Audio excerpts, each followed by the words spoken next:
community of Rockville, Maryland, just north of Washington, D.C., in a state of shock after a 14-year-old girl allegedly raped by two immigrant students in a high school bathroom. One of the suspects, originally from Guatemala, was here in the United States illegally, stopped a couple of months ago in Texas and then let go.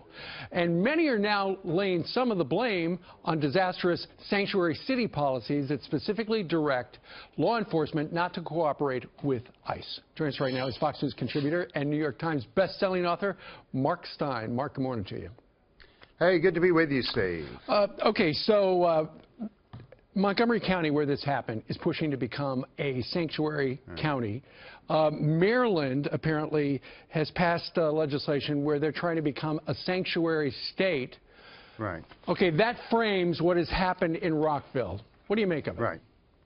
Yeah, I think this is the depravity of the political class. They're basically willing to offer up their own citizens, 14-year-old schoolgirls, and sacrifice them on the altar of diversity and virtue signaling and the shameless political posturing.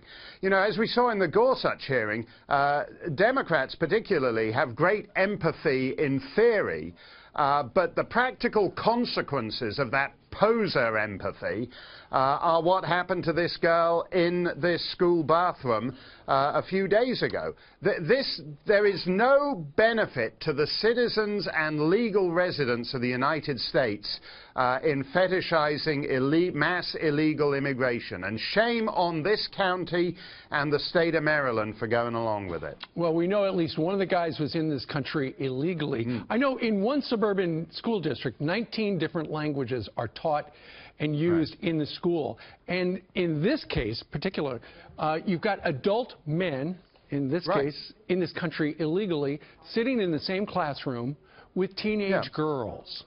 Ultimately, as a parent, you got to wonder, who's sitting in the same classroom with my kid today? Yeah, and this is in a culture where if you were to propose reading Huckleberry Finn, everyone would go bananas and demand a safe space. But you can't have a safe space for a man who is a grown adult man who's in the country illegally. And incidentally, he was supposedly detained at the border and then let go by U.S. immigration. I brought in a 5-piece band from Montreal a couple of weeks ago on H-2B visas, and a guy called Officer Williams at the Highgate Springs border post in Vermont detained them for longer, I would wager, than this illegal immigrant was detained on the southern border before he was released, supposedly to report to an immigration judge in 5, 10, 20, 47 years' time. This is a corrupt, broken system of which lawful citizens and residents of this country are the victims. Well, Mark, both these guys apparently came into the country during the Barack Obama era, where it was catch and release. Even if you're within 200 miles, let them go. They'll show up for a judge eventually.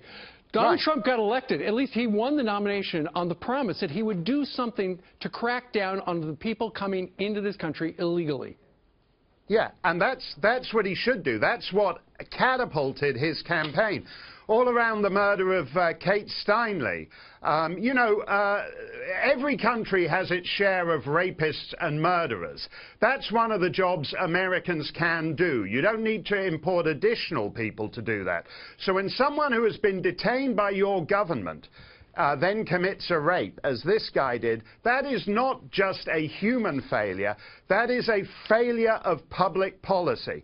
One of the great things that President Trump said was when he said that he wanted to move to an Australian and Canadian style system of points. I don't think Canada and Australia have particularly great immigration systems, but at least the principle is that immigrants to a country should be of benefit to that country. And that's exactly the opposite of the immigration patterns in the U.S. right now. Well, it is a terrible situation, a terrible story in Rockville. Mark, thank you very much for joining us today from New Hampshire to talk about it. Thanks a lot, Steve.